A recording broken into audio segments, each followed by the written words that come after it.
समाजमनाचा वेध आणि आपुलकीची सेवा देणारे आपले news channel Erala news. Khatav तालुक्यातील वडगाव येथील जयराम स्वामी मठात पुरातन बारव आहे। साधू संतांनी या बारवेचे पाणी प्राशन केले होते। एका पौराणिक संदर्भानुसार या बारवेस तुपाची विहीर म्हणून संबोधले जाते।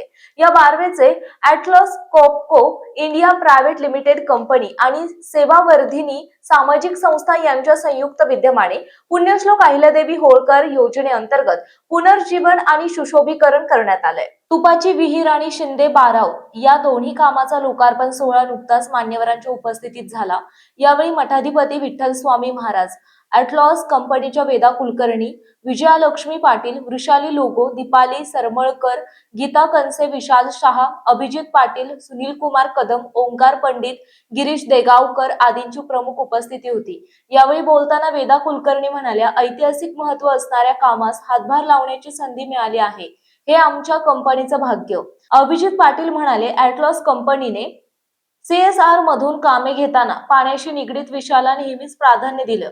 बारव पुनर्जीवन आणि सुशोभीकरण हा पथदर्शी प्रकल्प आहे। या निमित्ताने पूर्वजांचा ठेवा जतन करण्यास मदत होणार आहे। ग्रामस्थांनी देखभाल दुरुस्तीची काळजी घ्यावी। कार्यक्रमात सरपंच सुशीला पिसे, बाजार समितीचे संचालक महेश घारगे, पंढरीनाथ महाराज, महासुर्णेकर, सुहास शिंदे, काशीनाथ दुटाळ, शिवाबा माने, जनार्दन कदम, आनंद डोम, राहुल जाधव, अर्जुन कुंभार, अनिल माने, जालिंदर कदम, अशोक माने, शंकर पवार, मालन कोकाटे, कलावती कदम, दिगंबर उबाळे, वसंत भंडारे, JB कुलकर्णी, मदनराव कुलकर्णी, गोविंदराव कुलकर्णी, विजय कुलकर्णी, चंद्रकांत घारगे, दिलीप नागमल, बाळासाहेब भोकरे, कृष्णात बरकडे, विश्वास बापू घारगे, पोपट माळी, अरविंद घारगे, किशोर जोशी, शंकर सोलगे, किरण घारगे, दादासू घारगे, सचिन सुतार, अजय उर्फ आबासाहेब जगन्नाथ अडागळे, मयूर अडागळे, प्रेम अडागळे, ओमकार अडागळे, अंकुश अडागळे, नितीन सपकाळ, संतोष बिलारे आदींसह मान्यवर उपस्थित होते। श्री कानेटकर यांनी प्रास्ताविक केले। श्री शिंदे यांनी आभार मानले।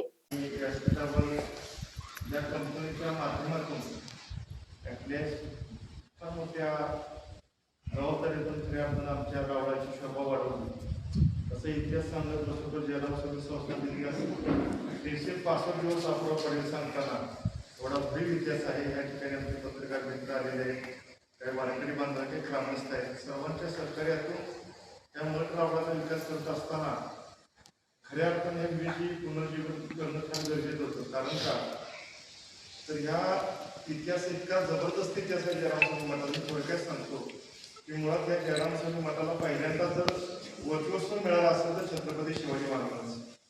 छत्रपती शिवाजी महाराजांचा सुद्धा प्रत्यक्ष या ठिकाणी येणे जाणं होतं। देव आणि संत आणि राजा या त्रिवेणी संतांनी समाधी ज्या मंदिरामध्ये आपण इतकी सुंदर भूमी आहे की 6 पुरुषांच्या 6 समाध्या महाराष्ट्रात कुठे एका ठिकाणी पाहायला मिळतात किंवा जगात कुठं नाही। त्यामध्ये कृष्णाप्पा स्वामीची संजीवनी समाधी आहे आणि त्यामध्ये रामस्वामींचं सुंदर अशी या ठिकाणी समाधी आहे। आणि त्याचबरोबर इथं अष्टमीचा उत्सव फार मोठा असतो, आषाढीचा सोहळा फार मोठा असतो, लहानापासून मोठ्यांच्यापर्यंत सर्वांचं येणं जाणं होतं। काही असताना आमचं पूर्व वाक्य म्हणायचं या रावणाच्या विरुद्ध आम्ही गेले 5 वर्षाला जे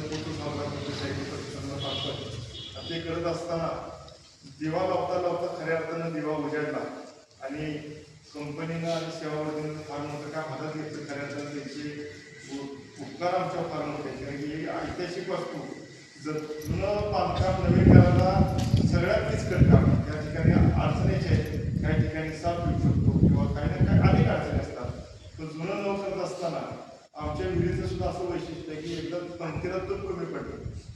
जयराम स्वामीला तुपाशिवाय पंगत पूर्ण होत नाही भारतीय आहारशास्त्रामध्ये आणि इथून कळशी कळशी तूप काढून या विहिरीला तुपाशिवाय म्हणलं जातं। आज बोर्ड बघितलं तुपाच्या विहिरीचं पुनर्जीवन हे आपल्या मार्फत होतं। कंपनीला अशीही विनंती करेल आमच्या ह्या जुन्या वास्तूचं जसं आपण विहिरीचं संवर्धन केलं, जर पुढं मागं आता मी लगेच तुम्हाला पाठ देत नाही, पुढं मागं तुमची कृपा दृष्टी म्हणून आमच्या वावड्याचं जतन संवर्धन व्हावं हीच आपल्यासमोर अपेक्षा व्यक्त करतो आणि आपण चांगली मदत ह्या ग्रामस्थांच्या किती दिली का इनिशिएटिव्ह मध्ये आम्ही पाण्यासाठी खूप काही वेगळे इनिशिएटिव्ह या माध्यमात आय थिंक मी जेव्हा अभिजितकडून ऐकलं की आपण इकडे येणार घेणार आहोत. तर आम्ही आमच्यातर्फे आम्ही थोडंसं रिसर्च केल्यानंतर आम्हाला कळालं की याची ऐतिहासिक हे काय ते महत्त्वपूर्ण किती आहे होतं, 12वी महत्त्वपूर्ण किती होते आपल्यासाठी. तर आम्ही ह्या कार्यक्रमातून आम्हाला थोडंसं काहीतरी त्या इतिहासासाठी करायला मिळतं. त्याच्यासाठी ॲटलेस खो ग्रुप आम्ही सगळेच आम्ही खूप तुम्हा सगळ्यांना धन्यवाद देतो की तुम्ही प्रयत्न करताय आणि त्याच्यामुळे आम्हाला कळतंय की आम्ही कुठेतरी काहीतरी कॉन्ट्रीब्यूट करू शकतो.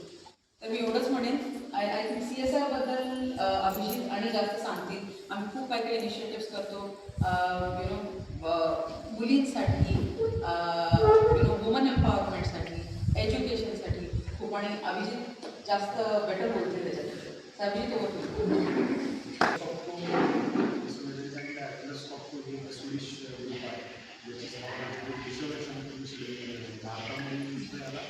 बरेच वर्ष महाराष्ट्र दिनाच्या दिवशीच आपली ॲड्रेस पक्षचं भूमिपूजन पुण्यामध्ये झालं. 1960 साली भारताला आपण एक सुरुवात ॲड्रेस पक्षचं जे मॅन्युफॅक्चरिंग किंवा जे उत्पादन करणारे जे कारखाने आहेत, कॉम्प्रेसर जिथं बनवले जातात, ते मुख्यत्वे पुणे आणि पुणे परिसरामध्ये जास्त आहे. CSR अंतर्गत जे आपलं काम आहे साधारण 2015 पासून आपण सामाजिक उत्तरदायित्व ज्याला आपण मराठीमध्ये म्हणतो, त्याच्यामध्ये आम्ही 2015 पासून विविध गोष्टींवरती काम करायला सुरुवात केली. प्रामुख्याने तेव्हा जी सुरुवात होती ती पाणी प्रश्नामध्ये आम्ही काम केलं. त्याच्यामध्ये सेवावर्धिनीचं मुख्य मला नाव म्हणजे सेवावर्धिनी अशी संस्था होती की जी सुरुवातीपासून ह्या जोडली गेली आहे. आणि जलदूत 1 हा जो प्रकल्प होता तो सुरुवातीला पथदर्शी स्वरूपामध्ये आपण 3 वर्ष राबवला. आणि त्याच्यानंतर त्याच्यापासून ज्या काही फायंडिंग्स आहेत, जे काही आपण माहिती गोळा केली, काही आपल्याला गोष्टी समजल्या पाणी प्रश्न हाताळत असताना, त्याच्या अनुषंगाने आपण दुसऱ्या टप्प्यामध्ये अजून आपण नवीन जिल्हे 23 जिल्हे घेतले आणि 48 संस्था तेवढीच गावं आपण कव्हर केली. तर तो प्रकल्प सर्वसाधारणपणे 2024मध्ये मला संपला, 23मध्ये संपला. त्याच्यानंतर सेवावर्धिनीबरोबर कुठलाही असा प्रामुख्याने काम करत होतो, पण त्याच्याबरोबर चर्चा करत असताना वेगवेगळे विषय मग आपण त्याच्यानंतर वेगळे अजून फार्मचे कुठले उपक्रम आहेत, काही करत असताना चर्चेमधून 12 पुनरुज्जीवना संदर्भामध्ये आमची चर्चा झाली. आणि तो जो विषय होता हा कागदाला वेगळा. आम्हाला वाटलं की हा काहीतरी जिव्हाळ्याचा प्रश्न आहे. आपल्या जो ऐतिहासिक वारसा आहे, हा अमूल्य ठेवा आहे, याच्याशी निगडीत असा तो प्रश्न आहे. आणि मग त्याच्यानंतर मग आम्ही काही 12 आम्ही स्वतः जाऊन बघितला, नगर जिल्ह्यामध्ये गेलो आपण जाऊन. प्रतिनिधी गणेश घारगे, शरद कदम. आपल्या भागातील महत्त्वाच्या बातम्या पाहण्यासाठी आजच आमच्या एरळा न्यूज चॅनलला YouTubeवर सबस्क्राईब करा आणि बेल आयकॉन प्रेस करा.